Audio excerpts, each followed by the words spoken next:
Hi, this is Alex from phpacademy.org, and this is a video tutorial for the new Boston. Now in this video we're going to be looking at Ajax and using a GET request to a specific page in order to return an auto-suggest style search box. So you may have seen on Google, if you use Google as a search engine, you may see that when you type in a value, or you start to type in a value, you will actually receive a list of recommended results based on what you've typed. So if I was to start typing in PH, it may automatically suggest PHP for me because this is a popular result and it is displayed underneath the text box. Now there's a couple of things we won't be doing in this tutorial because this is just demonstrating how we can use Ajax with PHP.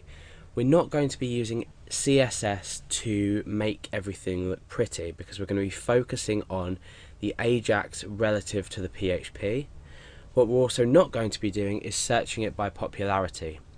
What we're going to be doing is we're going to use an SQL query to match or match every time we press a key down. So if I'm typing PHP here, every time we press a key we're going to match what we've already got to the rest of a string inside a database. So let me just make this a bit clearer. Let me just open up my database that I've already created. Okay, so if you haven't already created a database, go into PHPMyAdmin or whatever you use to administer your MySQL database, and you want to create a database called Ajax or something of your choice, but just remember I'm going to be using the name Ajax.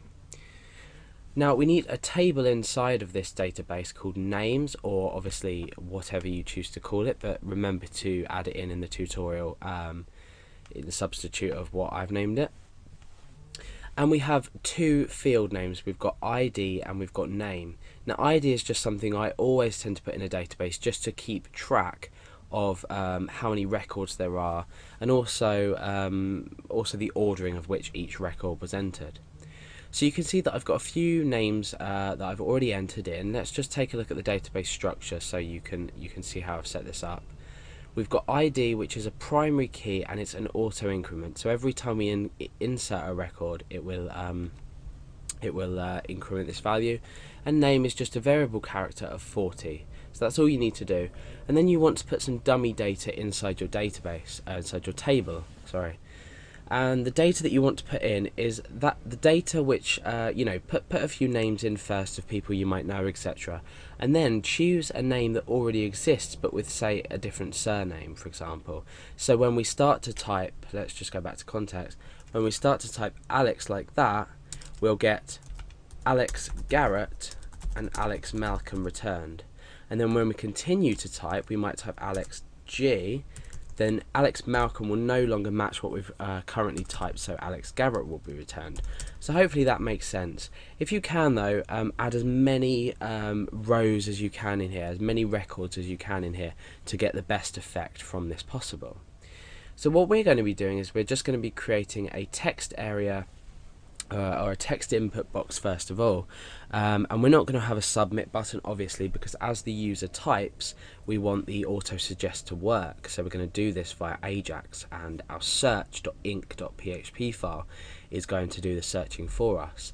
So in index.php, let's just set up first of all our page, the head of our page, the body of our page. Then we'll set up the area that the user can type in. We'll also then set up the div area where the results will be shown. So let's go ahead and create our HTML root tags. Let's go and do the head tags just underneath that, and body. So obviously feel free to properly set up your document. I'm just keeping this really clean and simple for the purposes of this tutorial. So in body, the first thing we want is a form. We don't need an action, and we don't need a method because we're not posting this form. This form is just going to, the reason we're creating this form is so we can access the elements inside the form. So I'm going to give it an ID, and I'm also going to give it a name. So the name and the ID, we're just going to call this search, and I'm going to end my form there. So inside the form, I want some text to tell me what to do. So I'm going to say type a name. And then underneath that, I'm going to have an input box, and this is type text. The name of this can be a keyword, because this is the place where we're typing keywords. And then we want this on mouse down, on key down, what do we call it, event. So we want an on key down event. And what we're going to do is every time a key is pressed, so every time we're in focus on this, let's just preview it so I can explain a bit better. So every time we're in focus on this,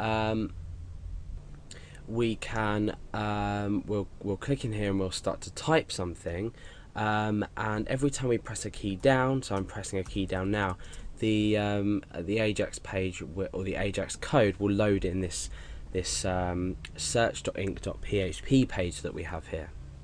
So let's go ahead and make up the name of our function now, so we can put that into our JavaScript in a moment. So I'm going to call this find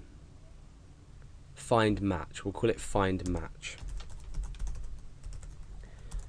Okay, so obviously now that we have this find match function, we're going to need to add that function up here a bit later on inside JavaScript. So let's go and create our div. We need to create an ID for our div as well, because remember, within the Ajax we get this element by its ID, and then we load some HTML into this. And this HTML is going to be the returned values that we find from search.inc.php.